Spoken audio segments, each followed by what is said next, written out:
Halo Tribuners, Anda sedang menyaksikan live update Tribun News edisi Selasa 9 November 2021 siang. Siang ini kami akan sajikan informasi teraktual dan menarik yang dilaporkan secara langsung oleh reporter kami di lapangan. Bersama saya Diamita, inilah live update selengkapnya. Wali Kota Makassar, Dani Pomanto, mengemas perayaan Hari Jadi Kota Makassar ke-414 dengan konsep kearifan lokal. Orang nomor satu di Makassar itu menggagas gerakan makan taripang serentak di 1.000 lorong pada Selasa hari ini, 9 November 2021. Lorong itu didesain semenarik mungkin bekerja sama dengan anak-anak muda dengan menyajikan makanan tradisional. Informasi lengkapnya akan disampaikan rekan Ari Mariadi, jurnalis Tribun Timur, yang kini sudah tersambung bersama kami. Halo rekan Ari. Halo Mbak, Assalamualaikum warahmatullahi wabarakatuh, selamat siang. Iya, Ari bisa Anda informasikan terkait acara perayaan ulang tahun ini. Satu di antara makanan tradisional yang disajikan adalah kue taripang. Bagaimana awal ide konsep kue taripang dalam acara ini? Ya baik Mbak, jadi hari ini Kota Makassar genap berusia 414 tahun. Nah ternyata Wali Kota Makassar Dani Pomanto baru-baru ini katanya melakukan survei oleh timnya yang menemukan fakta hasilnya bahwa dari total 1,5 juta penduduk Kota Makassar, 1 juta diantaranya katanya setiap hari itu minum teh dan kopi. Untuk itu, untuk mendorong pertumbuhan ekonomi di tengah pandemi ini, Dani menggagas bahwa setiap orang minum kopi dan teh katanya itu maka akan bagus kalau dilengkapi dengan kue. Nah, salah satu untuk itu dia mendorong untuk kue-kue tradisional, salah satunya taripang untuk menjadi pendamping bagi orang yang minum kopi ataupun teh di Kota Makassar. Nah, maka Dani Pomanto ingin mendorong pertumbuhan UMKM, pertumbuhan ekonomi, perputaran uang di Makassar melalui kue-kue tradisional ini. Ini juga sekaligus mengampanyekan kembali kearifan lokal, kue-kue tradisional di tengah gempuran misalnya budaya-budaya luar. Seperti itu, Mbak. Rekan Ari, lalu apa sebenarnya kue taripang ini bisa Anda jelaskan? Jadi baik, Mbak, kue taripang ini adalah salah satu kuliner khas Bugis Makassar. Kue ini berbentuk pipi dan sedikit lonjong. Ini banyak ditemui di pasar-pasar tradisional ataupun warung-warung pinggir jalan. Nah, rasanya ini manis dan gurih karena dibalut dengan gula merah. Ada pula aroma kelapa yang membuat orang yang mencicipinya terus ketagihan. Nah, taripang ini berbahan dasar tepung beras ketan, dicampur parutan kelapa dan gula merah. Tepung beras ketan dan kelapa yang ini diparut lalu dicampur halus menjadi satu. Seperti itu, Mbak. Lalu apa sebenarnya target dari Pemkot Makassar ini melalui gerakan makan taripang kali ini? Tadi penyampaian wali kota Dani Pomanto berdasarkan perhitungannya katanya kalau misalnya dalam sehari ada 1 juta penduduk yang makan taripang, yang minum kopi dan minum teh, kalau dipadu dengan taripang maka harga misalnya taripang 2.000 maka bisa menghasilkan katanya 2 miliar ini dalam sehari, itu yang ingin ditarget. Nah juga Pemkot melakukan asumsi perhitungan awal katanya dikali misalnya 365 hari dalam setahun maka katanya ada perputaran uang senilai 750 miliar dalam setahun. Nah itu yang ditarget Pemkot Makassar di hari jadi ini, bahwa di tengah pandemi untuk menumbuhkan kembali ekonomi warga yang lesu akibat pandemi selama hampir 2 tahun ini. Jadi seperti itu, Mbak. Baik, Tribuners, berikut akan kami tampilkan hasil wawancara rekan Ari bersama Wali Kota Makassar, Dani Pomanto selengkapnya. Makassar membangun. Ini sebuah konsep yang terukur, terencana. Makassar Recover itu ada 3. Pertama imunitas kesehatan, yang kemudian ada adaptasi sosial, dan yang ketiga ada economic recovery. Imunitas sudah terbentuk, adaptasi sudah lebih kuat. Maka saatnya kita membangkitkan ekonomi. Nah, ekonomi recovery harus kita mulai dari hal-hal yang sederhana. Kita mulai memperkuat UMKM. Dan UMKM hari ini kita mulai dengan komoditi kopi dan taripang. Survei kami, ada 1 juta orang minum kopi dan minum teh di Makassar setiap hari. Kalau dia didampingi dengan satu komoditi kue yang kita akan desain baik seperti taripang, yang cocok untuk teh dan untuk kopi, maka ada 2 miliar uang berputar hanya pada satu komoditi. Satu tahun ada 750 miliar yang akan hanya satu komoditi. Nah, kalau kita create dengan baik, maka akan tumbuh ekonomi. Dan ekonomi itu tumbuh dari lorong-lorong, tumbuh dari UKM kecil. Pak, setelah kopi tarifan, apalagi Pak nanti? Ada baruasa. Kami akan ekspor baruasa. Baruasa ini adalah sebuah kue yang bisa mengalahkan makarun. Makarun itu kue termahal. Satu kue kita makan bisa 100.000. Ya, dan top di dunia.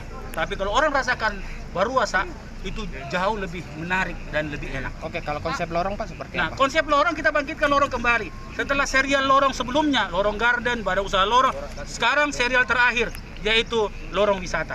Dan Cokmo akan bertugas untuk mengelilingi seluruh lorong gratis.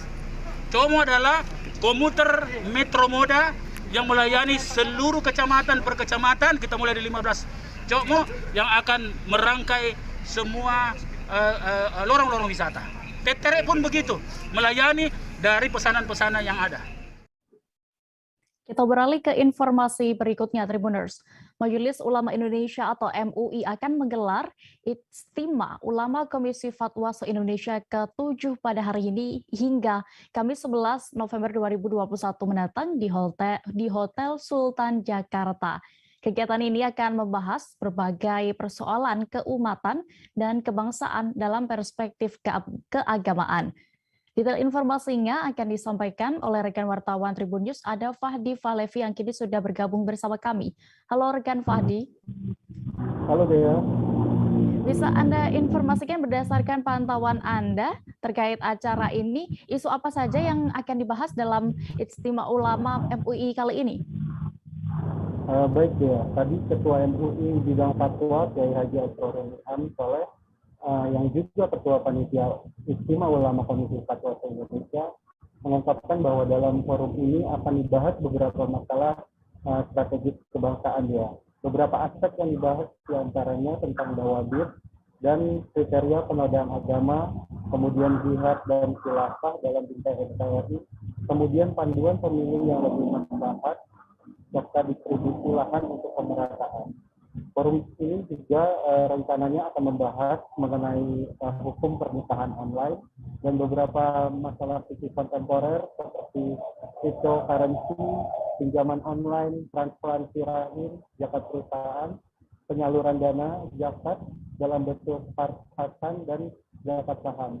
Selain itu, Ijtima Ulama ini juga akan membahas beberapa masalah hukum dan perundang-undangan seperti RUU minuman beralkohol, kemudian tentang RKUHP terkait perzinahan dan tinjauan terkait tata kelola sertifikat halal. Lalu siapa saja tokoh yang menghadiri acara di hari pertama kali ini? Ya, Dea. Acara ini dihadiri oleh beberapa tokoh secara daring maupun luring. Rencananya Wakil Presiden Kiai Haji Ma'ruf Amin akan menghadiri acara ini, lalu kemudian Menko Polhukam Mahfud MD, lalu Ketua Umum MUI sendiri Kiai Haji Miftahul Ahyar, serta Gubernur DKI Jakarta Anies Baswedan. Bahkan rencananya Gubernur Bank Indonesia Peri Warjio bakal hadir untuk membahas masalah keuangan kontemporer seperti uang kripto dan pinjaman online. Begitu ya. Dihadiri oleh Wakil Presiden Ma'ruf Amin. Apa tadi yang sudah disampaikan oleh beliau? Ya, tadi Wakil Presiden Kiai Haji Ma'ruf Amin berharap Ijtima Ulama ini menghadirkan beberapa solusi untuk masalah keumatan di Indonesia. Selain itu, Wapres juga mengapresiasi dukungan dari para ulama yang terkait masalah kebangsaan melalui Ijtima Ulama ini. Demikian ya. Baik, Tribuners, berikut tadi juga rekan kami, jurnalis kami sudah melakukan wawancara bersama Kiai Haji Asrorun Ni'am Soleh selaku Ketua MUI bidang fatwa. Berikut akan kami tampilkan selengkapnya. Forum untuk mewujudkan konsensus ulama nasional ya terkait dengan masalah-masalah kebangsaan. Karena itu di dalam setiap ijtima selalu masalah-masalah strategis kebangsaan itu menjadi concern-nya. Tahun ini salah satu hal yang bersifat strategis mengenai terkait dengan upaya mendudukkan makna jihad dan juga khilafah secara proporsional di dalam konteks kehidupan berbangsa dan bernegara. Karena faktanya di tengah masyarakat ada dua titik ekstrim. Yang pertama, orang memaknai jihad dan juga khilafah secara simplistik dengan sebatas pada perang atau kembali kepada era abad pertengahan gitu ya. Tetapi ada juga titik ekstrem yang lain yang memaknai bahwa jihad dan khilafah tidak relevan dan tidak ada kaitannya dengan keagamaan. Bahkan diikuti oleh penghapusan bab jihad di dalam mata pelajaran keagamaan. Tentu ini dua ekstrem yang tidak dibenarkan di dalam konteks pemaknaan keagamaan dengan pendekatan moderat. Maka Majelis Ulama Indonesia bersama ormas-ormas Islam se-Indonesia melalui lembaga fatwanya melakukan pengkajian secara proporsional bagaimana fikih keagamaan, khususnya fikih siasah, itu bisa dikontekstualisasi dan juga dikontribusikan secara optimal di dalam kehidupan berbangsa dan bernegara. Kemudian terkait dengan penodaan agama misalnya ya, di satu sisi kita memiliki tugas tanggung jawab untuk menjalankan agama sesuai dengan pokok-pokok ajaran agama, dan negara juga memiliki tanggung jawab untuk melindungi ajaran agama agar tidak terjadi penodaan. Aceh kini tengah berbangga atas prestasi putra-putri terbaiknya yaitu Muhammad Akral dan juga Salwa Nisrina Autar Nyakcut yang berhasil meraih juara pada pemilihan Duta Wisata Indonesia atau PDWI 2021 di Gedung Taman Budaya Provinsi Nusa Tenggara Barat atau NTB pada Minggu 7 November kemarin. Prestasi ini merupakan penantian selama 15 tahun bagi seluruh masyarakat Aceh. Untuk mengetahui lebih detailnya, sudah bergabung bersama kami rekan jurnalis dari Serambi News, ada Mawadatul Husna yang akan menyampaikan informasi lengkapnya. Halo rekan Husna. Iya, Dea.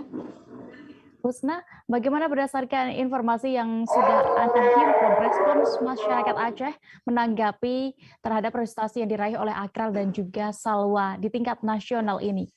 Ya, baik Dea, terima kasih. Tribunnya saya sampaikan bahwa Aceh sangat berbangga ya atas prestasi yang diraih oleh putra-putri terbaiknya ini, yaitu Muhammad Akral dan juga Salwa Nisrina yang sudah berhasil meraih juara pada pemilihan Duta Wisata Indonesia 2021 di Gedung Taman Budaya NTB Minggu 7 November yang lalu. Dan prestasi ini dapat saya laporkan Dea bahwa merupakan penantian selama 15 tahun bagi masyarakat Aceh yang akhirnya berhasil meraih sebagai Duta Wisata Indonesia 2021. Dan dapat saya sampaikan juga bahwa Kepala Dinas Kebudayaan dan Pariwisata Aceh, Pak Jamaluddin, yaitu menyampaikan bahwa masyarakat Aceh patut berbangga atas prestasi yang diraih oleh putra-putri terbaik Aceh ini pada ajang Duta Wisata Indonesia 2021. Dan tadi malam, keduanya juga sudah tiba di Aceh melalui Bandara Sultan Iskandar Muda, Bintang Aceh Besar, yang disambut oleh Sekretaris Dinas Kebudayaan dan Pariwisata Aceh, Cut Marita. Ya. Ya, lalu apa rencana ke depannya yang akan dilakukan oleh Akral dan Salwa setelah terpilih sebagai Duta Wisata Indonesia tahun 2021 ini? Ya, semalam kami sempat mewawancarai Akral dan juga Salwa setiba dari bandara, dan mereka mengatakan bahwa setelah terpilih menjadi Duta Wisata ini, keduanya akan mulai mempromosikan daerah, dan tidak hanya mempromosikan, namun juga mereka akan membentuk satu program yang dapat menunjang wisata di Aceh tentunya. Dan keduanya juga menyampaikan bahwa di nasional mereka juga sudah belajar beberapa dan melihat bagaimana pariwisata di nasional membangun daerahnya sendiri. Dan tentunya ini akan diterapkan di Aceh menurut mereka berdua, dan apa yang sudah mereka dapatkan di tingkat nasional tersebut itu akan segera diterapkan di Aceh supaya juga lebih bisa mengembangkan wisata di daerah Aceh. Ya. Lalu pada saat malam grand final saat itu, apa yang sebenarnya ditampilkan oleh Akral dan Salwa ini sehingga mereka menjadi perhatian juri dan menjadi Duta Wisata Indonesia? Iya Dea, informasi yang saya peroleh pada saat itu melalui Kepala Dinas Pariwisata pada malam grand final PDWI tersebut. Nah, Akral dan Salwa ini tampil menawan dan juga memukau para dewan juri karena mereka menggunakan pakaian adat alas dari Kabupaten Aceh Tenggara. Dan tidak hanya itu, mereka juga bisa melakukan presentasi di depan dewan juri terkait busana daerah yang mereka kenakan, sehingga dengan penampilan mereka yang lugas saat menyampaikan itu, sehingga itu memberi menjadi daya tarik sendiri pada juri, sehingga keduanya itu berhasil mengharumkan nama Aceh di kancah nasional. Demikian deh. Baik, Tribuners, tadi juga rekan Husna sudah berhasil mewawancarai Akral dan juga Salwa selaku peraih juara pemilihan Duta Wakil maksud kami Duta Wisata Indonesia 2021 di aplikasi selengkapnya. Pada teman-teman dan kepada seluruh tim yang sudah membantu bekerjasama, karena ini proses yang sangat panjang untuk menjadi Duta Wisata Indonesia tahun 2021. Buat Salwa sendiri perasaannya alhamdulillah sangat bersyukur karena perjalanan Salwa untuk sampai ke titik ini juga sangat panjang dan banyak rintangan yang udah Salwa lewatin, jadi perasaannya sangat terharu udah mencapai apa yang Salwa inginkan selama ini. Gimana suka dan duka masa karantina waktu mengikuti? Kalau sekarang berbicara tentang masa duka, suka dan duka sih susah juga ya, karena kan dari proses provinsi yang cuma 1-2 minggu untuk proses kami menuju nasional itu sangat sedikit waktunya, apalagi ini PDWI. Kami harus satu paket ketika menjawab pertanyaan juga harus satu, jadi harus saling pagi sampai malam harus selalu latihan untuk menuju nasional. Jadi mungkin tantangannya itu yang saya bilang tadi, yaitu chemistry, karena dalam dua raga itu harus satu pemikiran. Jadi bagaimana kita bisa menyatukan pikiran kami berdua itu untuk bisa menjawab suatu soal yang ditanyakan nanti di sana. Apa rencana ke depan setelah terpilih ini? Setelah terpilih Duta Wisata Indonesia tahun 2021, kita kembali ke daerah dan mulai untuk mempromosikan daerah, tidak hanya mempromosikan, namun juga membentuk suatu program yang mungkin bisa menunjang pariwisata Aceh tentunya. Di nasional kami juga sudah belajar beberapa dan melihat bagaimana pariwisata nasional membangun daerah mereka sendiri yang akan nanti kami terapkan di daerah Aceh tentunya. Puluhan orang di Jambi mengaku menjadi korban penipuan pengembang perumahan berlian residen. Mereka mengaku menjadi korban penipuan dengan modus perumahan syariah yang berada di Jalan Penerangan, Bagan Pete Alam Barajo. Tidak tanggung-tanggung, kerugian korban diperkirakan mencapai 1,6 miliar rupiah. Kabar selengkapnya akan disampaikan rekan wartawan dari Tribun Jambi. Ada Aryo Tondang yang kini sudah bergabung bersama kami. Halo rekan Aryo. Halo Dea, selamat siang. Ya, Aryo, berdasarkan informasi yang sudah Anda himpun, bagaimana pola penawaran kepada nasabah atau para korban dugaan penipuan perumahan ini? Oke, terima kasih Dea. Perlu saya informasikan memang saat ini, khususnya warga Kota Jambi telah heboh dengan dugaan penipuan atau korban penipuan salah satu perumahan di kawasan RT 19 tepatnya Dea, RT 19 Bagan Pete Alam Barajo, ada sekira 40 orang yang terdata saat ini menjadi korban perumahan, di mana memang pola dari penawaran dari perumahan sendiri Dea, di awal mereka menawarkan kemudahan, artinya kemudahan dengan pola perumahan syariah, di mana tanpa ada BI checking, tanpa ada denda, kemudian tanpa proses bank dan proses yang cepat, begitu Dea. Lalu bagaimana dari keterangan para korban ini, kerugian seperti apa yang mereka alami? Baik, Dea, untuk hasil keterangan wawancara bersama beberapa korban, setidaknya ada 2 korban di wawancara Dea, di mana mereka mengaku kerugian berbagai macam. Ada yang kemudian untuk yang berhasil wawancara adalah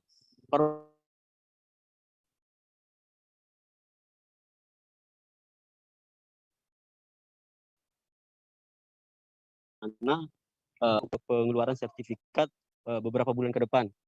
Kemudian ada juga yang korban cash, namun hingga beberapa bulan ke depan setelah melakukan pelunasan, untuk fisik dari perumahannya tidak kunjung dibangun atau bahkan sama sekali pondasinya juga tidak kunjung dibangun oleh pihak perusahaan atau perumahan.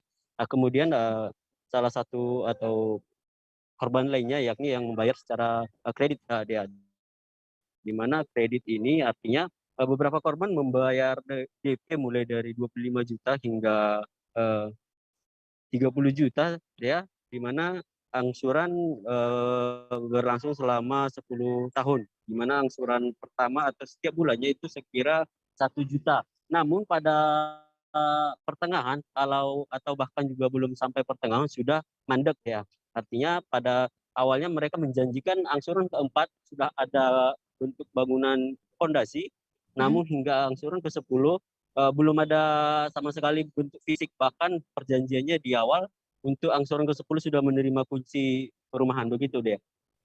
Lalu berdasarkan pantauan Anda, bisa Anda gambarkan untuk kondisi perumahan saat ini, Aryo, seperti apa? Dan terkait kasus ini juga apakah para korban sudah melapor ke pihak berwajib atau bagaimana?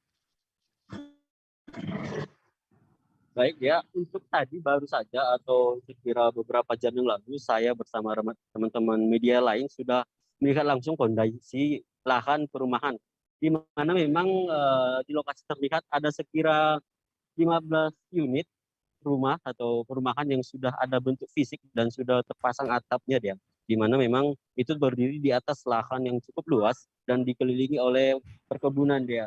Namun beberapa juga ada tampak terbengkalai, bahkan hanya ada fondasi, kemudian ada yang sudah terpasang atap namun tidak kunjung pada penyelesaian akhir, dan beberapa sudah ditumbuhi oleh semak-semak, begitu deh. Lalu saat ini apakah para korban sudah membuat laporan? Terima kasih deh ya.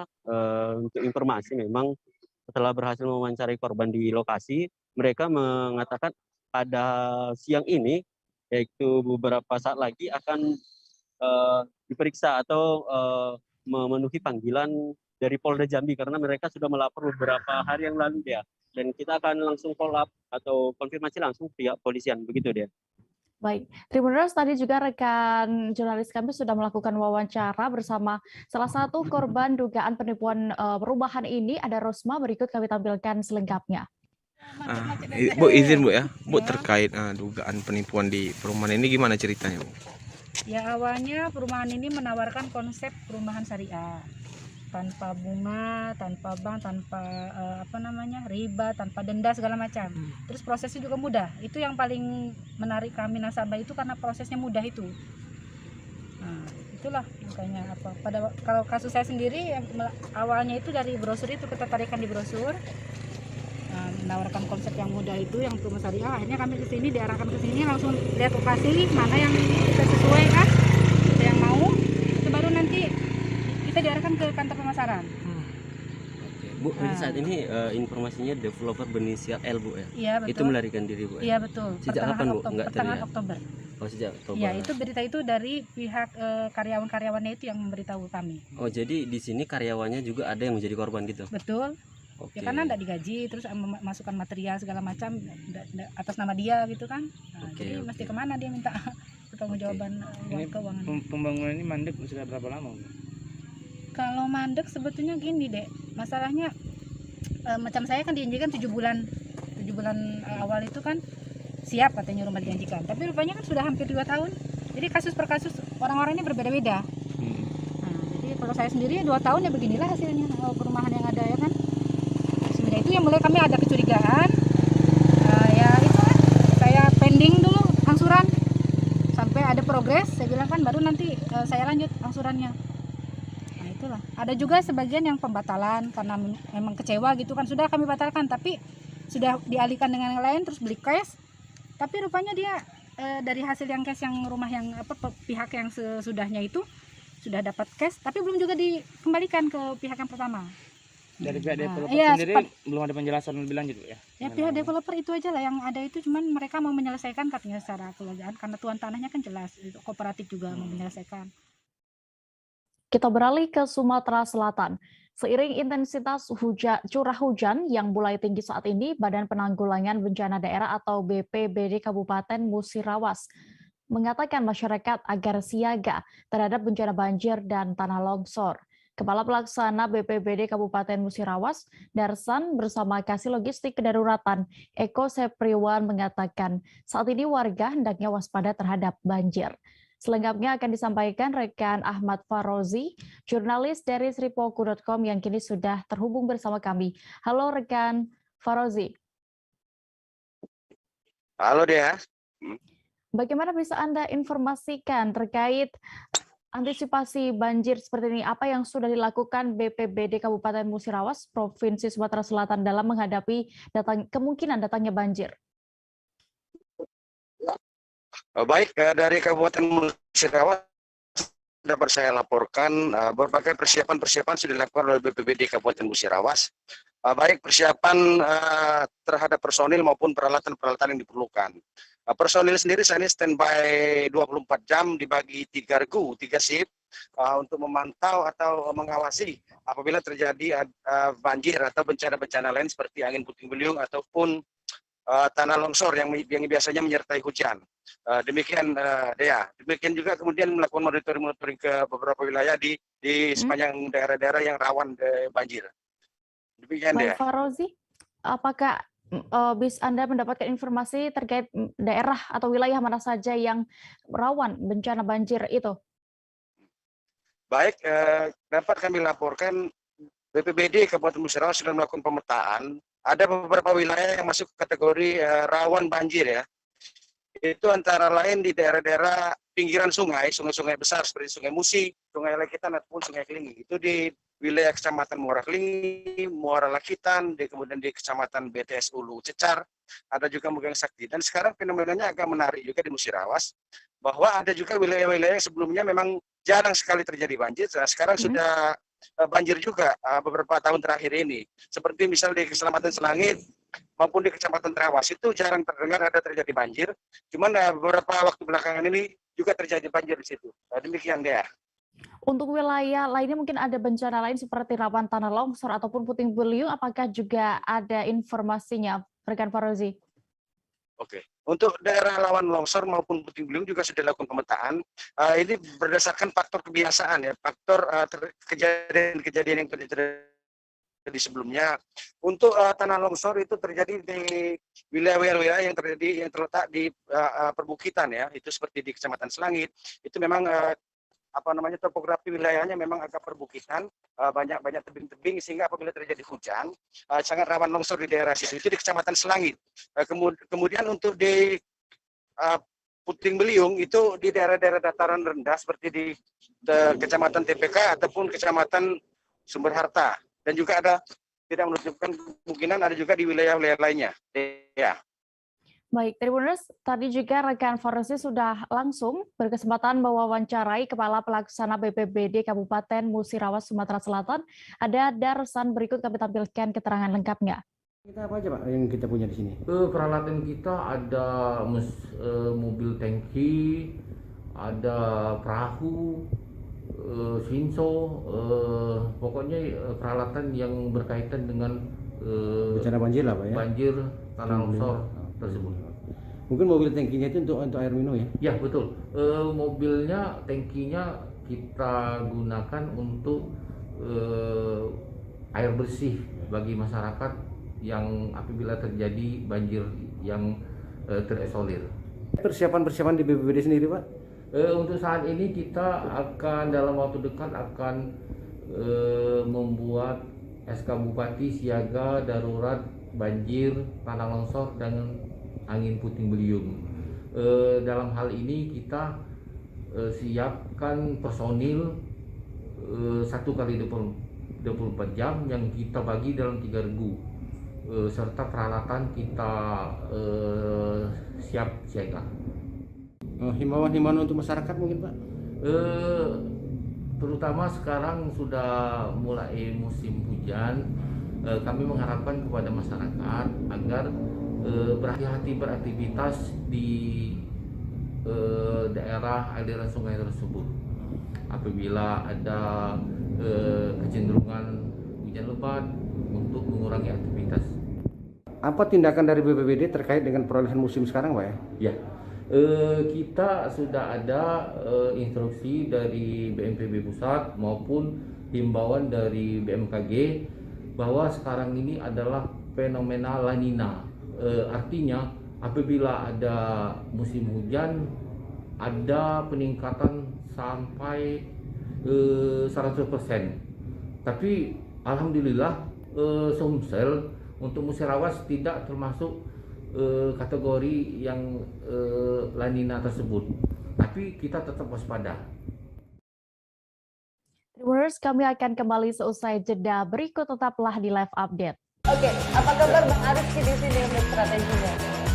Kalau saya sendiri di Jumit 37 ini yang semalam baru mulai, posisinya kriteria.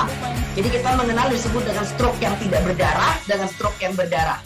Stroke yang tidak berdarah itu biasanya ditandai dengan adanya penyumbatan. Kalau itu terjadi di sini mungkin pikirnya tidak ke situ kali ya. Tapi kalau di Korea atau di Kamboja itu ada beberapa paper yang saya itu Mas, ya, dulunya tukang koran. Oh gitu ya. Tukang koran. Ya, saya baca itu Pak. Tuh kan pernah baca kan? Ya. Jadi kalau saya jadi pangdam itu udah bersyukur banget. Si anak ini dijadikan sebagai tersangka begitu. Ya, kalau ini kita bicara yang di luar kasus Kebon ya. Dengan nama hujan shower, di mana terdapat batas jelas antara daerah hujan dan tidak hujan yang biasanya terjadi pada fase awal mature stage atau tahap berbahaya dewasa. itu Kang. Jadi mulai artinya terjadinya perlembekan. Nah itu untuk penetrasi akan sulit begitu ya. Dok, saya ini menurut saya memang tidak mudah, bukan urusan tanah diambil. Kalau misalnya Amerika Serikat sekarang, Rasulullah mengatakan dalam sebuah hadis bahwa berpuasa di 6 hari Syawal itu. Oke, apa kabar Bang Arif di sini untuk strateginya? Kalau saya sendiri di Jumit 37 ini yang semalam baru mulai, Apa yang saya dirasakan udah Kopernita? Sebenarnya aku nggak ngerasa itu penangkapan atau penggerebegan atau apapun itu, karena gini loh, posisinya aku kriteria. Jadi kita mengenal disebut dengan stroke yang tidak berdarah dengan stroke yang berdarah. Stroke yang tidak berdarah itu biasanya ditandai dengan adanya penyumbatan. Kalau itu terjadi di sini mungkin pikirnya tidak ke situ kali ya. Tapi kalau di Korea atau di Kamboja itu ada beberapa paper yang saya itu Mas, ya, dulunya tukang koran. Oh gitu ya. Tukang koran. Ya, saya baca itu Pak. Tuh kan pernah baca kan? Ya. Jadi kalau saya jadi pangdam itu udah bersyukur banget. Si anak ini dijadikan sebagai tersangka. Kembali di Live Update, kita menuju informasi berikutnya datang dari Jawa Tengah. Curah hujan tinggi memicu longsor di Dukuh Kandri, Desa Petuguran, Kecamatan Punggelan, Banjarnegara. Tebing setinggi sekira 50 meter runtuh hingga materialnya menutup badan jalan. Tak hanya jalan, sumber mata air warga pun ikut tertimbun longsor. Informasi lengkapnya akan disampaikan oleh rekan Hoirul Muzaki, jurnalis dari Tribun Jateng yang kini sudah tersambung bersama kami. Halo rekan Muzaki.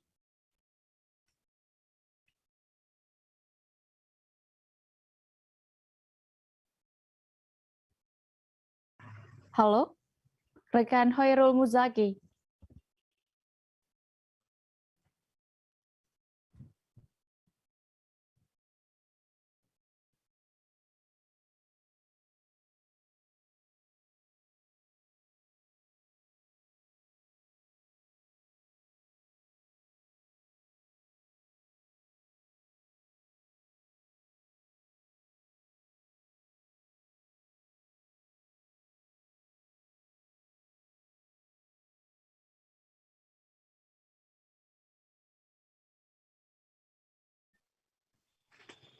Baik, Tribuners, sekarang kami sudah kembali terhubung bersama rekan Hoirul Muzaki, jurnalis dari Tribun Jateng.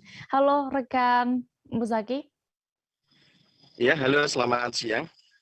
Bisa Anda informasikan berdasarkan pantauan Anda kronologi longsor tebing di Dukuh Kandri ini di Banjarnegara bagaimana? Ya, di Banjarnegara beberapa hari terakhir ini terjadi hujan yang cukup lebat yang mengakibatkan salah satunya di Desa Petuguran, tepatnya di Dukuh Kandri, tebing setinggi sekitar 50 meter longsor. Nah, longsor tebing itu terjadi di lahan perhutani dan menimpa sumber mata air warga. Selain menimpa sumber mata air warga, longsor juga menimpa jalan raya atau jalan desa yang menghubungkan dusun-dusun di Desa Petuguran. Demikian. Muzaki, apakah ada korban jiwa maupun kerugian materi akibat dari bencana longsor ini? Ya, karena longsor terjadi pada waktu sore hari, tepatnya sekitar waktu maghrib. Jadi aktivitas di lokasi kejadian kebetulan sedang lengang. Biasanya di tempat itu ada warga atau petani yang memarkir kendaraan atau beberapa warga yang beraktivitas mencuci atau mandi di tempat itu. Namun ketika kejadian, karena waktunya bertepatan dengan sore hari, Tidak ada korban jiwa di situ karena tidak ada aktivitas warga di lokasi kejadian. Sementara meskipun tidak ada korban jiwa, bencana ini mengakibatkan kerugian materi yang cukup besar. Jadi yang pertama adalah karena akses mata air warga ini jadi terganggu karena sumber mata air atau instalasi yang menghubungkan dari sumber mata air ke rumah-rumah warga itu rusak. Bak penampungan juga hancur terkena longsoran. Sementara panel listrik yang ada di lokasi juga rusak sehingga otomatis sumber mata air itu tidak bisa lagi dimanfaatkan warga. Padahal mata air itu dipakai untuk mengaliri rumah-rumah tangga di Dugo Country yang terletak di atas tebing itu. Demikian.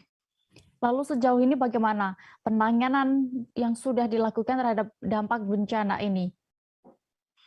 Ya, mengingat volume longsornya ini cukup besar, meskipun agak jauh dari pemukiman, namun dampaknya cukup terasa bagi masyarakat.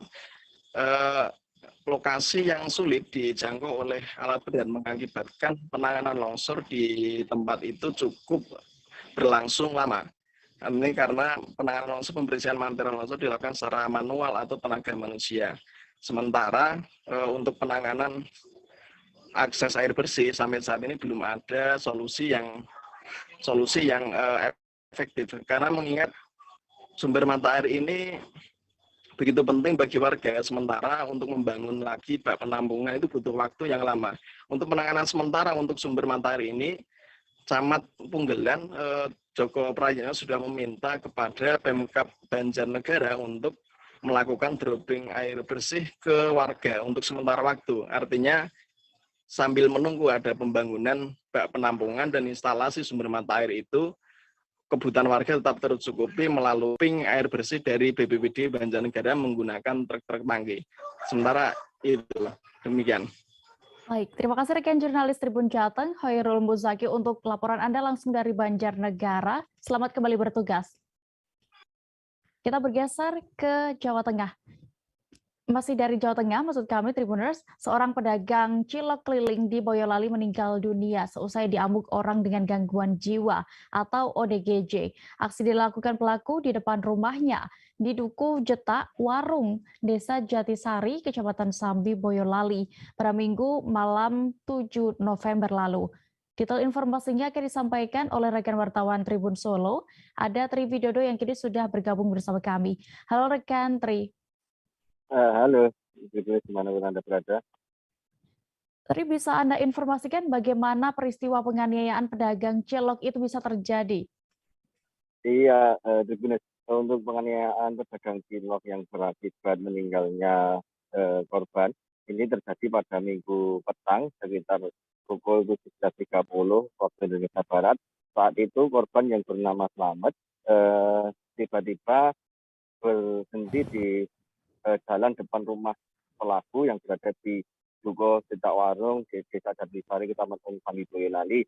Nah, saat itu kemungkinan si pedagang ini yang bernama korban ini yang bernama Slamet itu setelah menyetandarkan sepeda motornya dua, tiba-tiba diduga korban diserang oleh pelaku dari belakang sehingga mengakibatkan korban tersungkur. Setelah itu pelaku diduga masih terus melakukan penganiayaan dengan menginjak-injak korban hingga akhirnya diketahui oleh warga. Setelah itu dilarikan ke rumah sakit dan pada malam harinya dinyatakan meninggal pada pukul 20 waktu Indonesia bagian Barat.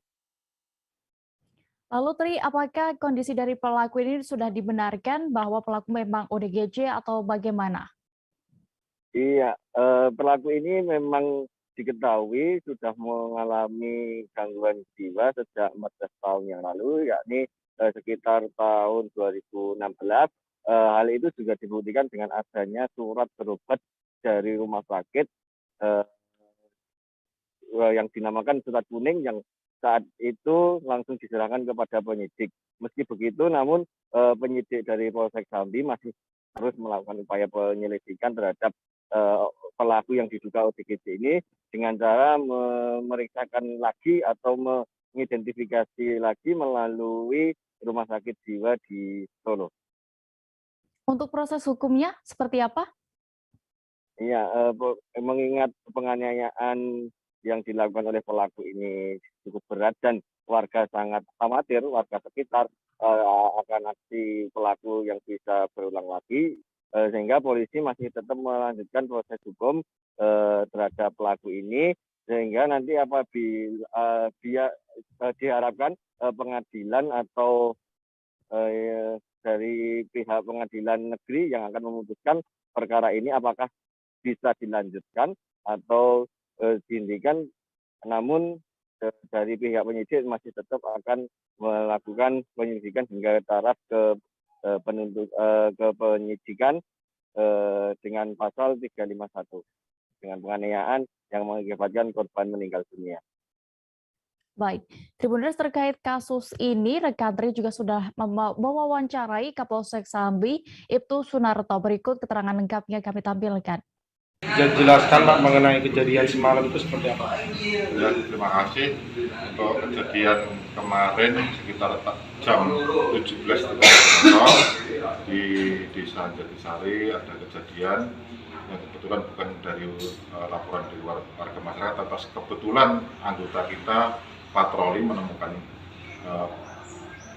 penganiayaan tersebut. Akhirnya kemudian ditolong dibawa ke rumah sakit Ashifa Sambi, kemudian sekitar jam 18 korban meninggal dunia.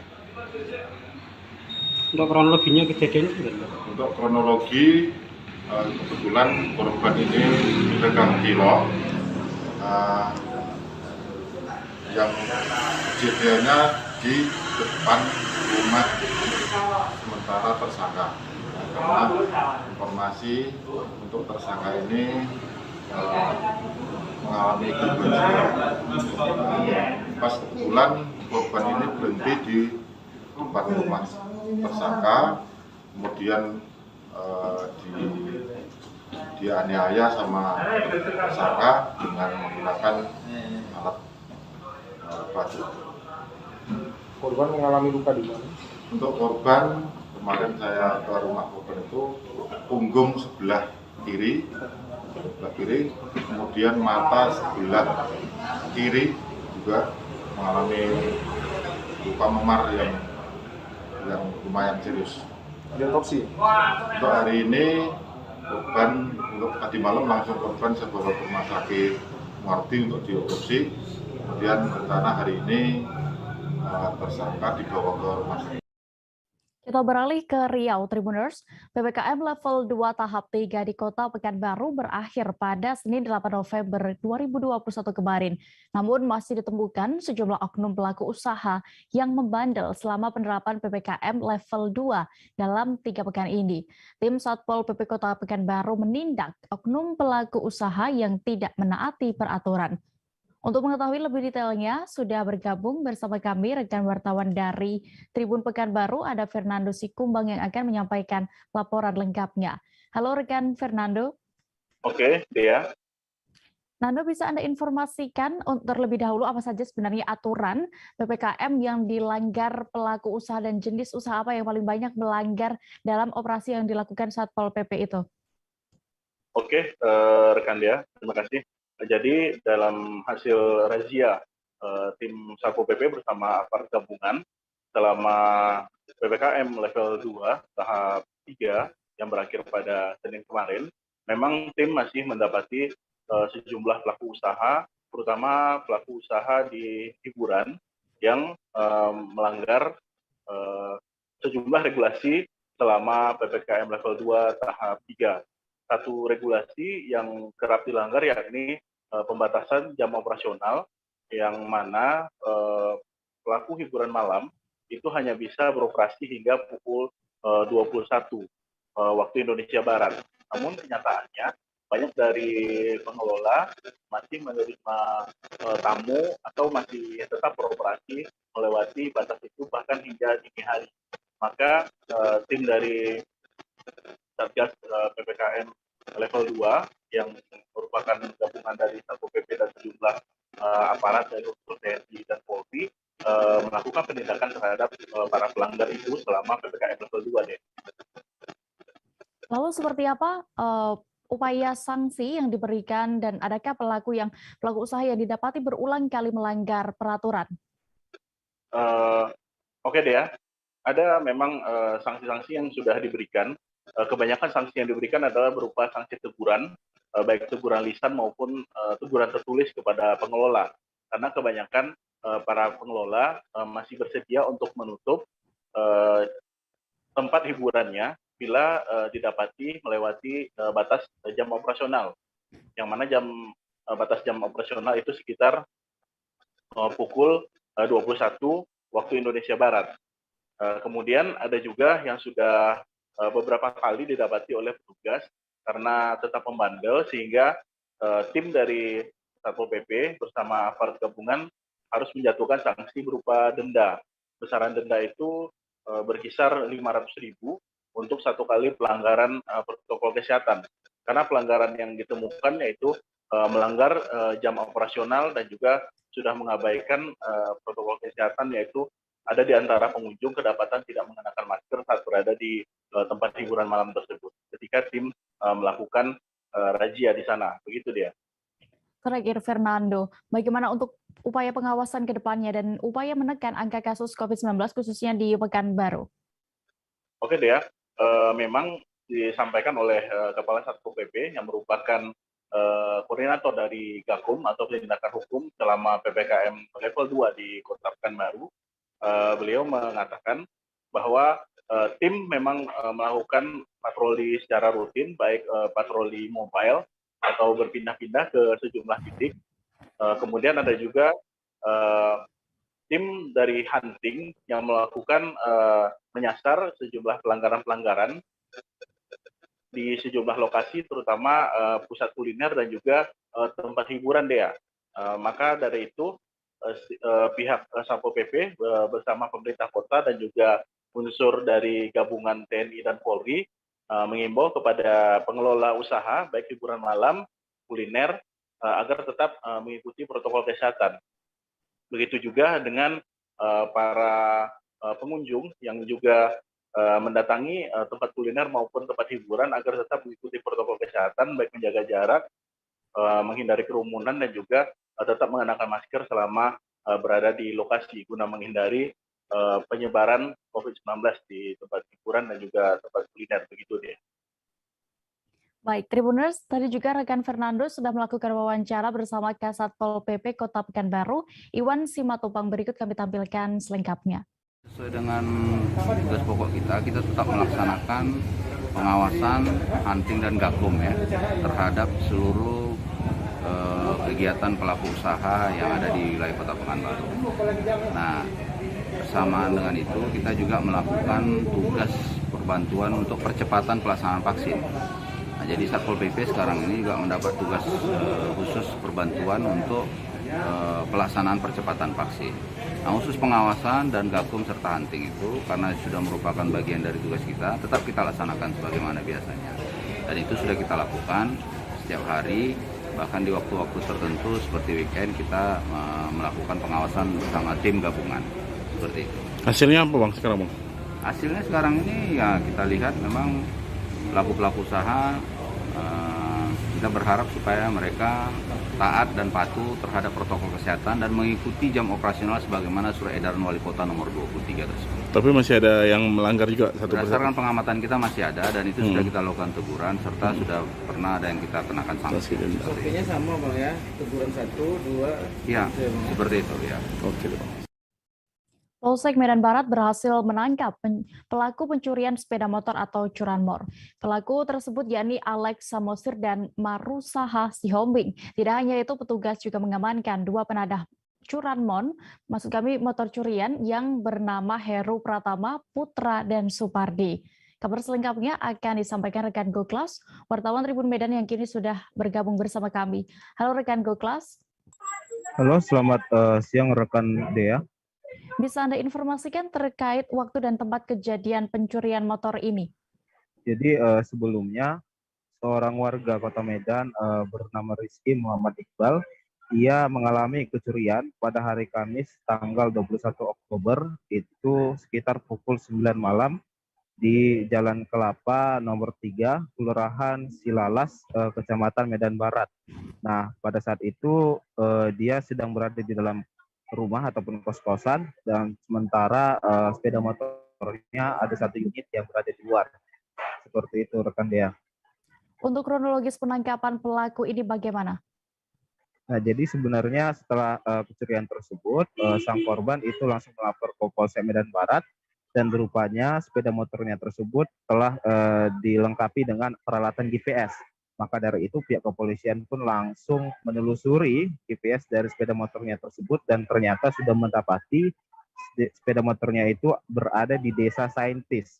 Nah, pihak kepolisian pun mendapatkan ada seorang penadah bernama Putra, dan ternyata berdasarkan hasil interogasi dan hasil pemeriksaan terhadap si Putra tersebut, Putra ini rupanya mendapatkan motor tersebut itu dari Supardi, itu di Desa Banda Klipa. Pada akhirnya Supardi dan Putra pun berhasil ditangkap oleh pihak kepolisian, dan dari keterangan dari Supardi ini yang juga penadah, itu ternyata mendapatkan sepeda motor tersebut dari Alex dan Marusaha sebagai seorang tersangka. Nah, pada akhirnya pihak kepolisian pun langsung meringkus Alex dan Marusaha, di mana rupanya Alex dan Marusaha ini adalah seorang residivis, sementara rupanya dari 2 orang tersangka tersebut sebagai selaku pelaku pencurian itu masih ada 2 lagi yang ditetapkan oleh pihak kepolisian sebagai DPO. Begitu, rekan Dia.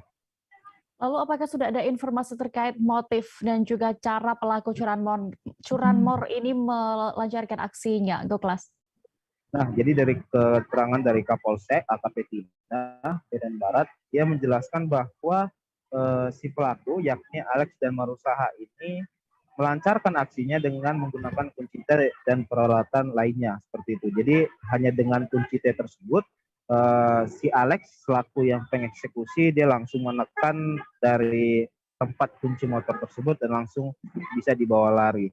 Adapun motifnya, si Alex dan Marusaha sendiri mengungkapkan bahwa mereka memakai hasil uang curian tersebut, penjualan dari motor tersebut, itu untuk bermain judi online dan juga memakai sabu-sabu. Seperti itu, rekan Dea. Baik, Tribuners, rekan Goklas tadi juga sudah mendapatkan keterangan dari AKP Tina Pulitawati, PLT Kapolsek Medan Barat terkait kasus ini. Berikut kami tampilkan selengkapnya. Terungkapnya kasus ini seperti apa, Bu? Baik, rekan-rekan, kita jelaskan terungkapnya kasus ini. Lantaran ada informasi atau laporan bahwasanya di jalan di Jalan Kelapa nomor 3 ada kehilangan sepeda motor. Nah, untuk itu setelah dilakukan atau dilaporkan kepada kita, makanya tim langsung menyelidiki laporan ataupun pengaduan tersebut, mengecek ke TKP. Setelah itu besok di tanggal 22 dilakukan pencarian langsung ke TKP. Ternyata yang diduga bernama Putra ada di tempat, dan kita langsung bisa menangkap dan menginterogasinya. Belasan remaja asal Kabupaten Konawe Selatan, Provinsi Sulawesi Tenggara meruda paksa 2 gadis di bawah umur. Miris aksi dilakukan hingga puluhan kali, hingga kedua korban mengalami pendarahan di bagian sensitifnya. 8 orang berhasil diamankan, 1 diantaranya masih di bawah umur. Selengkapnya akan disampaikan rekan jurnalis Tribun News Ultra, ada Fadli Aksar yang kini sudah terhubung bersama kami. Halo rekan Fadli.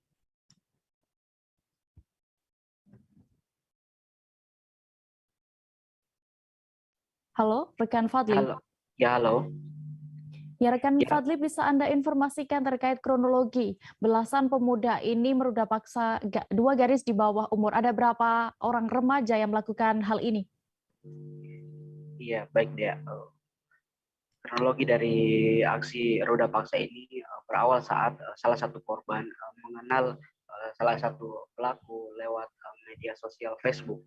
Kemudian salah satu pelaku ini mengajak salah satu korban untuk bertemu. Nah, saat hendak bertemu, kemudian salah satu korban ini mengajak korban rekannya sendiri yang ikut juga menjadi korban. Keduanya kemudian dibawa ke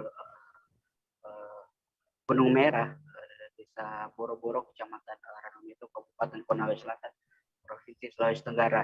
Nah, di tempat itu kemudian sudah ada sekitar 11 sampai 12 terduga pelaku yang sudah menunggu. Nah, roda paksa pun terjadi di tempat itu. Kejadian itu terjadi sekitar bulan September sampai Oktober 2021. Aksi roda paksa pun dilakukan hingga puluhan kali. Salah satu korban sendiri mengalami roda paksa hingga 19 kali dan satu korban yang lain sampai 11 kali mengalami roda paksa. Berikut ya. Lalu Fadli, kapan kasus ini akhirnya terungkap dan bagaimana penangkapan yang dilakukan pihak kepolisian dari 12 pelaku itu? Ya, kasus roda paksa ini terungkap ketika salah satu korban mengalami pendarahan. Pendarahan itu diketahui oleh salah satu orang tua korban. Kemudian korban diinterogasi bahwa dia pun mengaku telah mengalami roda paksa oleh belasan remaja laki-laki tersebut. Salah satu orang tua korban pun mendatangi Polsek Ranome itu Kabupaten Konawe Selatan yang masih berada di wilayah Polres Kendari, karena kasus ini kemudian merupakan kasus yang besar. Kemudian Polres Kendari pun mengambil alih kasus ini. Nah, setelah pelaporan, Polres Kendari kemudian melakukan penyelidikan. Satuan Reserse dan Kriminal Polres Kendari kemudian melakukan penangkapan terhadap para 12 terduga pelaku.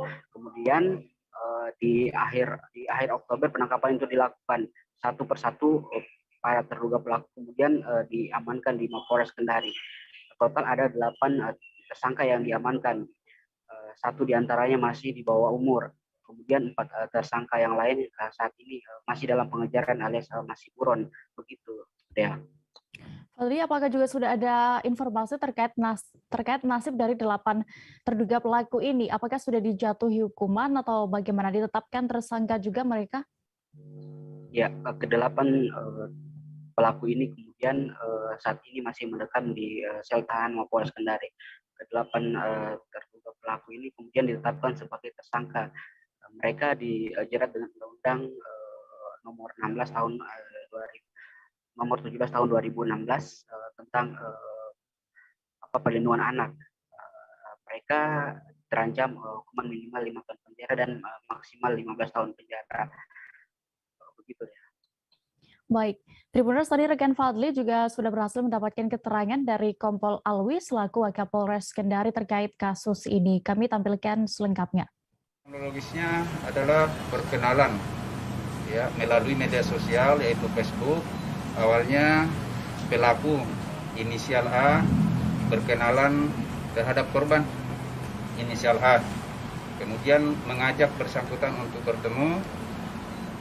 Kemudian inisial A mengajak teman-teman lainnya untuk kemudian bertemu, dan kemudian korban inisial H mengajak rekannya inisial PR untuk kemudian bertemu di lokasi yang tadi kami sebutkan. Tribuners, kami masih akan menyajikan informasi pilihan lainnya seusai jeda berikut. Tetaplah di Live Update. Oke, apa kabar Bang Arifki di sini untuk strateginya?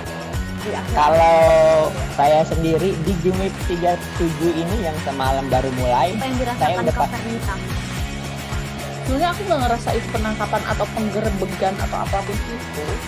Karena gitu, posisinya aku kriteria. Jadi kita mengenal disebut dengan stroke yang tidak berdarah dengan stroke yang berdarah. Stroke yang tidak berdarah itu biasanya ditandai dengan adanya penyumbatan. Kalau itu terjadi di sini mungkin pikirnya tidak ke situ kali ya. Tapi kalau di Korea atau di Kamboja itu ada beberapa paper yang Saya itu Mas, dulunya tukang koran. Oh gitu ya. Tukang koran. Ya, saya baca itu Pak. Tuh kan, pernah baca kan? Jadi kalau saya jadi tanggam, itu udah bersyukur banget. Si anak ini dijadikan sebagai tersangka begitu. Ya, kalau ini kita bicara yang di luar kasus Sebongombo ya. Dikenal dengan nama hujan shower, di mana terdapat batas jelas antara daerah hujan dan tidak hujan yang biasanya terjadi pada fase awal mature stage atau tahap Berbahaya dewasa. itu Kang. Jadi mulai artinya terjadinya perlempekan. Nah itu untuk penetrasi akan sulit begitu ya. Dok, saya ini Menurut saya memang tidak mudah, bukan urusan tanah diambil. Kalau misalnya Amerika Serikat sekarang, Rasulullah mengatakan dalam sebuah hadis bahwa berpuasa di 6 hari Syawal itu. Oke, apa kabar Bang Arif di sini untuk strateginya? Kalau saya sendiri di Jumip 37 ini yang semalam baru mulai, saya udah Sebenarnya aku nggak ngerasa itu penangkapan atau penggerebegan atau apapun itu. Karena gini loh, posisinya aku kriteria. Jadi kita mengenal disebut dengan stroke yang tidak berdarah dengan stroke yang berdarah.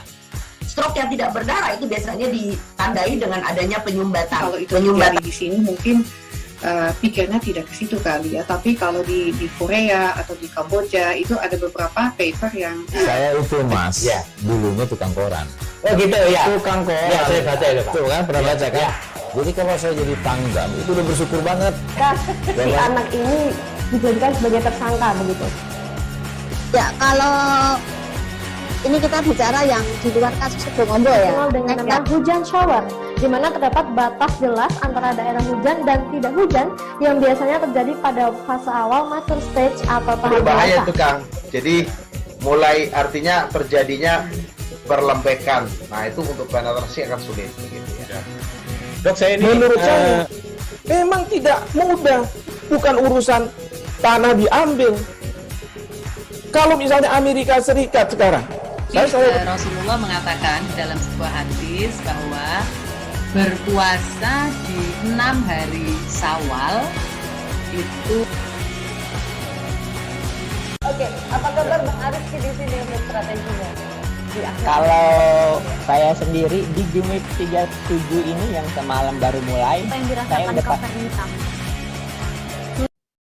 Terima kasih Anda masih menyaksikan live update. Kita menuju informasi berikutnya. Banjir rob menggenangi sejumlah rumah warga di Kabupaten Lingga, Provinsi Kepulauan Riau. Salah satu wilayah yang ikut terdampak banjir ini berada di Desa Sungai Buluh, Kecamatan Singkep Barat. Banjir yang disebabkan air laut pasang ini merendam sejumlah rumah warga di Kampung Suwak Rasau selama 2 hari. Informasi lengkapnya dan update terkini terkait kondisi banjir akan disampaikan oleh rekan Febri Yuwanda, jurnalis Tribun Batam yang kini sudah bergabung bersama kami. Halo rekan Febri. Ya, halo rekan Dea, selamat siang. Iya, Febri, bisa Anda informasikan ada berapa rumah yang terdampak banjir di kampung itu dari pantauan Anda di lokasi?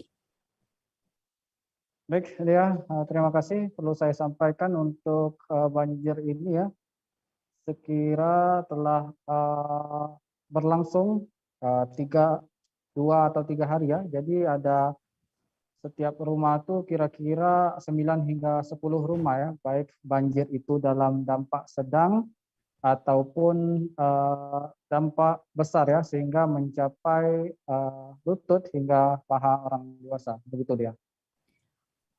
Febri, apakah ada waktu-waktu tertentu biasanya air laut ini pasang, naik dan merendam halaman rumah warga di sana? Baik Dea, untuk dari pantauan saya, kalau untuk air ini pasang sendiri ya, itu biasanya sore ya, sekitar pukul 2 atau 3 sore, itu air laut sudah mulai pasang ya, sehingga bisa menggenangi sejumlah rumah warga di sana. Itu hanya sebagian rumah warga, namun juga bisa terjadi pada subuh hari ya, karena memang untuk dalam sehari ini air laut pasang itu bisa terjadi 2 kali. Namun untuk berdampak besarnya air laut pasang itu sampai masuk rumah warga itu sekitar pukul 2 ya. Jadi untuk pukul 2 mulai pasang dan air sudah mulai surut kembali sekitar pukul setengah 4 sore. Begitu dia. Apakah banjir ini merugikan atau seperti menghambat aktivitas warga biasanya di sana? Kalau untuk menghambat aktivitas warga di sana ya, ini tidak ya, karena memang saat ini masyarakat atau warga di sana itu cukup terbiasa ya dengan peristiwa ini. Karena beberapa pantauan saya yang saya lihat dari rumah yang tergenang banjir tersebut merupakan rumah panggung ya, atau rumah yang telah dibangun tinggi, karena sebelum mendirikan rumah tersebut para penghuni atau warga di sana juga sudah bersiap ya akan terjadinya peristiwa ini. Karena memang di sekitar rumah warga yang terkena dampak banjir ini merupakan rumah warga yang sangat berdekatan ya, itu dengan muara sungai yang mengalir dari laut, sehingga untuk aktivitas itu warga tidak begitu menghiraukan, begitu deh. Baik, terima kasih rekan Febri Yuanda melaporkan langsung dari Lingga. Selamat kembali bertugas. Kita beralih ke informasi berikutnya, Tribuners. Kabupaten Bulungan kini masuk dalam wilayah yang menerapkan pemberlakuan pembatasan kegiatan masyarakat atau PPKM level 2. Sejumlah sekolah pun telah mulai melaksanakan pembelajaran tatap muka terbatas atau PTM, seperti halnya sekolah di wilayah hulu Sungai Kayan, yakni di SMAN 1 Tanjung Palas Barat, Desa Long Beluah. Detail informasinya akan disampaikan langsung oleh rekan wartawan Tribun Kaltara. Ada Maulana Ilhami Faudi yang kini sudah bergabung bersama kami. Halo rekan Faudi. Halo rekan Dea dan Tribuners. Faudi, ya bisa Anda informasikan sudah berapa lama pelaksanaan PTM terbatas ini berlangsung di sana? Ya, untuk pelaksanaan PTM terbatas tepatnya di wilayah Hulu Sungai Kayan yang memang sebagai salah satu wilayah pelosok atau pedalaman, pelaksanaan tatap muka terbatas memang sudah dilakukan sejak 3 minggu yang lalu. Pelaksanaan ini memang sudah dilakukan semenjak PPKM di Bulungan itu masih statusnya level 3, karena memang kasus COVID-19 mulai melandai. Artinya setelah Bulungan saat ini semakin turun level di level 2, pelaksanaan PTM terbatas akan terus dilanjutkan di wilayah Tanjung Palas Barat. Begitu rekan dia. Sebelum PTM terbatas ini dilakukan, apakah ada pihak sekolah ataupun pelajar yang merasakan kendala selama belajar dari rumah, Faudi? Ya, memang sebagai wilayah yang cukup terbatas dan sulit akses transportasi, juga jaringan listrik dan juga jaringan internet, pelaksanaan BDR atau belajar dari rumah dengan metode daring ini sangat sulit untuk dilaksanakan baik oleh para guru maupun para siswa. Karenanya dengan adanya diperbolehkan ya pelaksanaan tatap muka terbatas, ini mulai membantu siswa untuk belajar begitu, dan juga membantu para guru yang tidak lagi harus mendatangi rumah-rumah siswa. Bila sebelumnya pelaksanaan tatap muka itu masih dilarang. Sehingga sekarang dengan PTM meskipun terbatas hanya 2 jam per harinya, ini cukup membantu para guru dan juga siswa. Terakhir rekan Faudi, apakah ada siswa atau guru yang terpapar COVID-19 dan menjadi klaster baru COVID-19 akibat sudah diizinkannya PTM ini? Ya, sejauh ini selama 3 minggu pelaksanaan memang belum ada dilaporkan siswa ataupun guru yang terpapar COVID-19. Pantauan kami di sana juga terlihat protokol kesehatan memang dijalankan cukup ketat. Siswa yang hendak masuk sekolah diwajibkan untuk cuci tangan, lalu memakai masker, dan juga dicek dulu suhu tubuhnya. Selain itu, siswa yang ada di kelas itu juga tidak diperkenankan untuk menempati kursi yang sudah ditentukan. Ini dikarenakan untuk memudahkan pihak puskesmas atau sekolah melakukan tracing apabila ada siswa atau guru yang terpapar. Dan memang saat ini sejauh ini untuk di Bulungan belum ada sekolah yang menyebabkan klaster baru penyebaran COVID-19 akibat adanya diperbolehkannya pelaksanaan tatap muka terbatas. Begitu rekan Dea. Baik, terima kasih rekan jurnalis Tribun Kaltara Maulana Ilhami Faudi untuk informasi Anda langsung dari Bulungan. Selamat kembali bertugas. Kita beralih ke informasi berikutnya. Antrean puluhan kendaraan yang sampai mengular di sejumlah stasiun pengisian bahan bakar umum atau SPBU terjadi di Pangkal Pinang, Bangka Belitung. Puluhan kendaraan truk hingga kontainer tersebut diketahui mengantre untuk mengisi bahan bakar jenis solar. Fenomena ini pun kemudian mendapatkan perhatian khusus dari pihak kepolisian. Untuk mengetahui lebih detailnya, sudah bergabung bersama kami ada rekan jurnalis dari Bangka Pos, Cepi Marlianto yang akan menyampaikan laporan lengkapnya. Halo rekan Cepi. Halo rekan. Rekan Cepi, apakah sudah ada informasi sebenarnya penyebab sehingga polisi akan melakukan penyelidikan terhadap sejumlah SPBU di Pangkal Pinang? Ya baik, memang sampai saat ini belum ada dari penyelidikan dari pihak kepolisian juga terkait maraknya atau sampai mengularnya puluhan kendaraan yang memancing bahan bakar jenis solar di beberapa sejumlah SPBU yang ada di Kota Pangkal Pinang. Memang pada pantauan kemarin sejumlah antrian kendaraan memang terlihat di sejumlah SPBU yang ada di Kota Pangkal Pinang. Menurut keterangan dari para sopir, memang mereka mengantri untuk mendapatkan bahan bakar jenis solar sendiri. Seperti yang diketahui memang alasan dari para sopir sendiri memang karena keterlambatan distribusi BBM jenis solar. Begitu deh. Sejauh ini bagaimana keluhan dari para sopir truk sendiri terkait antrean yang mengular selalu di sejumlah SPBU di Pangkal Pinang, Cepi? Ya baik.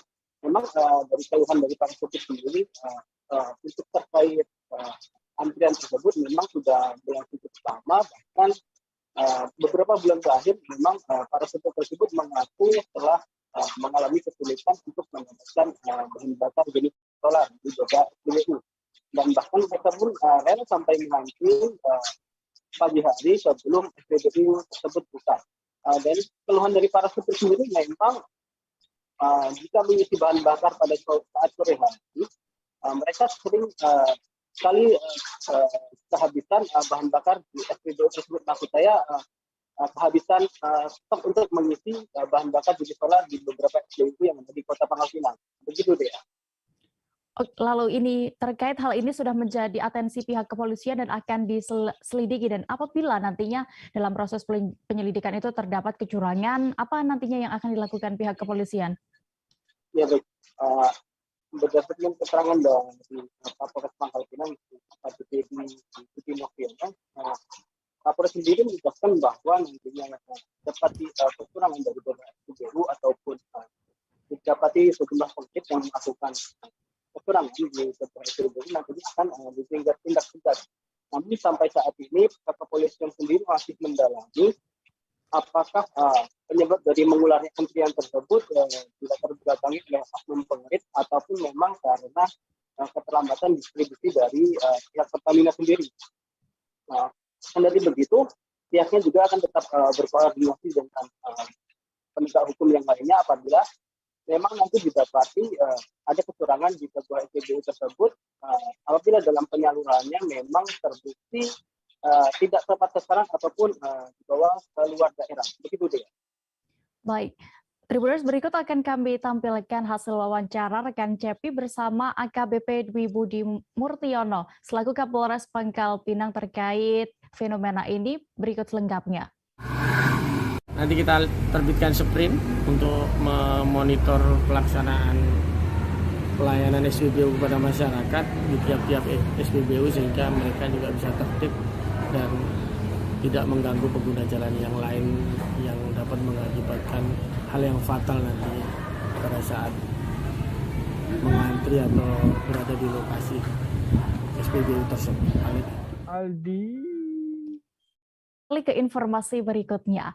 Pemerintah Provinsi Papua bersama UNICEF dan Gapai Papua berkolaborasi menggelar workshop finalisasi dokumen rencana kontingensi gizi. Workshop tersebut digelar di Hotel Horizon Padang, Bulan Distrik Heram, Kota Jayapura pada hari ini, Selasa 9 November 2021.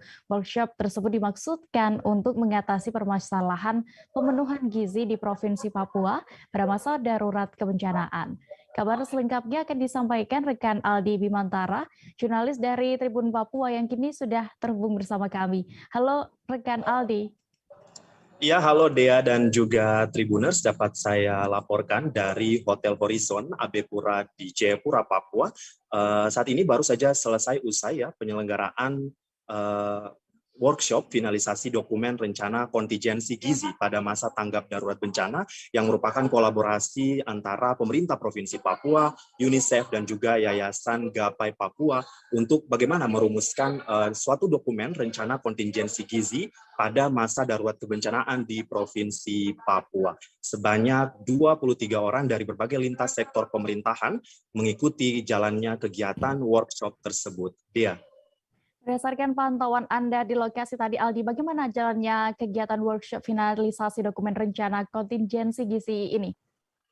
Ya, baik, memang Dea, kegiatan memang baru saja usai, dan memang berdasarkan pantauan saya terkait jalannya workshop finalisasi dokumen rencana kontingensi gizi di Hotel Horizon Padang Bulan Abepura ini, kegiatan berlangsung dimulai pada pukul 9.00 waktu Indonesia Timur dan dibuka secara langsung oleh Sekretaris Dinas Kesehatan Provinsi Papua, Dr. Ari Pongtiku, dan kegiatan baru selesai hingga saat ini pukul 14.00 waktu Indonesia Timur, begitu Dea. Lalu bagaimana untuk komitmen pemerintah sendiri terkait dukungan untuk stop buang air besar sembarangan melalui giat workshop kali ini?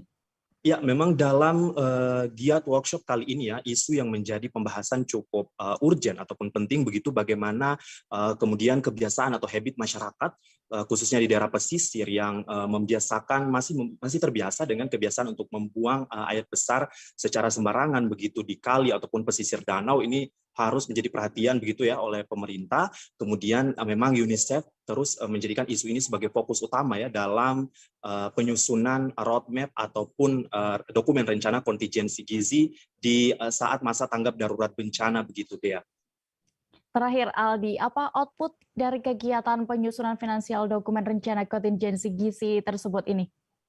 Ya, baik Dea dan juga Tribuners ya, memang output ataupun keluaran begitu dari giat workshop penyusunan dokumen rencana kontingensi gizi ini dapat menghasilkan dokumen acuan ya guna sebagai pemenuhan gizi bagi warga khususnya anak-anak saat masa tanggap bencana begitu.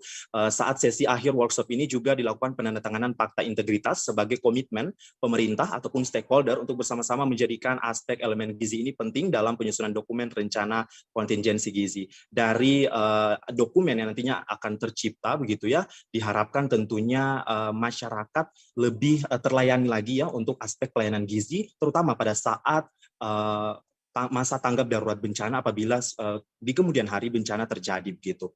Demikian Dea dari Jayapura Papua, untuk sementara kembali ke Anda di studio. Baik, Tribuners, berikut akan kami tampilkan keterangan dari Sekretaris Dinas Kesehatan Provinsi Papua, Ari Pongtiku, yang berhasil didapatkan rekan Aldi selengkapnya. Ya, ataupun banjir, bahkan juga ada konflik-konflik sehingga masyarakat ada yang lari atau perang suku.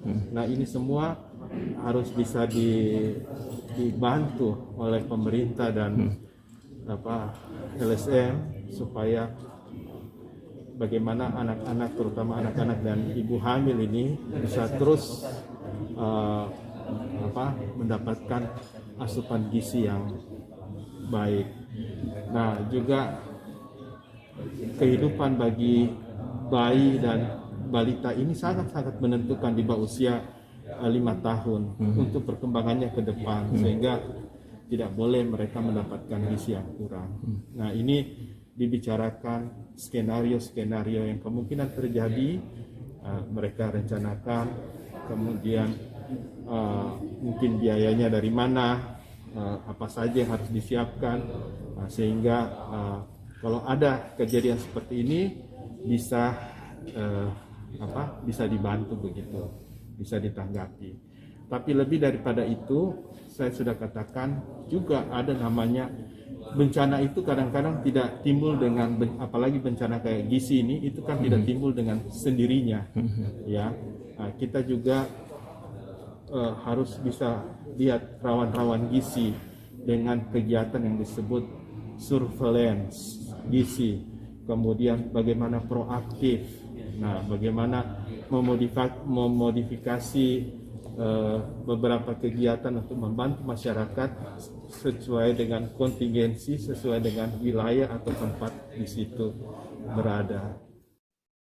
Kabar berikutnya masih datang dari Papua Tribuners. Kantor Perwakilan Bank Indonesia atau BI Papua Barat menggelar kegiatan ekspedisi kas keliling di wilayah Pulau Terdepan, Terluar, dan Terpencil atau 3T. Kegiatan ini berhasil menyerap uang rupiah tidak layak edar atau artel berjumlah 9 miliar. Selengkapnya akan disampaikan rekan jurnalis Tribun Papua Barat, ada Safwan Asari Raharusun yang kini sudah bergabung bersama kami. Halo rekan Safwan. Halo Dea. Safwan, bisa Anda informasikan bagaimana untuk proses pelaksanaan ekspedisi kas keliling Bank Indonesia di wilayah 3T di Papua Barat kali ini? Ya, Dea dan juga Tribuners dimanapun Anda berada, hari ini dapat saya kabarkan dari Papua Barat bahwa sejak tanggal 2 kemarin hingga tanggal 8 kemarin, Bank Indonesia menggelar kas keliling di ekspedisi kas keliling di wilayah 3T di Papua Barat, yang mana kegiatan tersebut juga menggandeng Koarmada 3 Sorong dan menggunakan KRI Gulama 869 untuk menjangkau 4 kampung di Papua Barat seperti Kampung Namatota, Karas, Arguni, dan juga Misol di Raja Ampat. Begitu, ya. Safwan, berdasarkan informasi yang sudah Anda dapatkan, berapa untuk jumlah uang layak edar yang dibawa dan juga berapa yang terserap? Ya, berdasarkan informasi yang saya dapat dari Bank Indonesia sendiri, uang yang dibawa pada saat ekspedisi kali ini berjumlah 9 miliar dan alhamdulillah pada pelaksanaannya terserap di wilayah-wilayah tersebut. Untuk uang layak edar sendiri sudah didistribusikan di kampung-kampung, khususnya masyarakat dan juga bank yang ada di daerah-daerah tersebut sejumlah 9 miliar itu sendiri, dan sebanyak uang tidak layak edar sekitar 9 miliar pun berhasil ditarik kembali ke Bank Indonesia sendiri. Seperti apa sebenarnya harapan dari kegiatan ini dilakukan di sana, Safwan? Ya, dengan kegiatan yang dilakukan oleh Bank Indonesia dan kerjasama dengan Koarmada 3 wilayah Koarmada 3 di Sorong, mereka berharap agar masyarakat yang ada di pelosok-pelosok yang ada di pulau-pulau terluar bisa tetap menggunakan dan juga bangga serta cinta terhadap uang rupiah itu sendiri, karena hanya dengan menggunakan uang rupiah di pelosok-pelosok dan juga pulau-pulau terluar bisa dapat menjaga dan merawat kedaulatan Republik Indonesia itu sendiri, sehingga diharuskan untuk terus menjaga dan juga mencintai uang rupiah di wilayah 3T itu sendiri. Ya. Baik. Tribuners, berikut akan kami tampilkan hasil wawancara rekan Safwan bersama Ketua Rombongan Ekspedisi Kas Keliling 3T di Papua Barat, Sofyan Catur Aprianto, selengkapnya. Untuk kegiatan ini yang dengan tema Ekspedisi Cinta Rupiah di Pulau Kasuari 2021 yang diselenggarakan oleh Bank Indonesia dengan bekerjasama dengan TNI Angkatan Laut, dalam hal ini Koarmada 3 Sorong dan dengan kapalnya KRI Gulama 869 yang diselenggarakan dari tanggal 2 November hingga tanggal 7 tadi November, kembali ke Manokwari hingga tiba di Manokwari tanggal 8 insya Allah besok. Untuk modal yang kami bawa adalah 9 miliar dengan penyerapan uang tidak layak edarnya di Pulau Namatota, Kaimana itu sekitar sampai 7 miliar. Lalu di Pulau Karas di sana sekitar kurang lebih 30-50 juta. Lalu di Pulau Arguni di situ ada 2 kampung, yaitu Kampung Arguni dan Tafer. Di sana menyerap tidak lebih dari 30 juta juga. Ya, lalu di sisanya kita habiskan di Pulau Misol di Waigama. Alhamdulillah semuanya terserap, semuanya bisa ditukarkan uang lusuh, uang tidak layak edar sesuai dengan tujuan kami, yaitu Money Policy, yaitu menjaga. Tribuners, informasi tadi sekaligus menutup perjumpaan kita dalam live update siang ini. Dan lantaran masih di tengah pandemi, kami kembali mengingatkan untuk Anda selalu menerapkan protokol kesehatan dimanapun berada. Jangan lupa juga untuk saksikan live update selanjutnya di seluruh kanal YouTube Tribun Network. Saya Diamita mewakili kru yang bertugas pamit. Terima kasih dan sampai jumpa. Jangan lupa like, subscribe, dan share ya!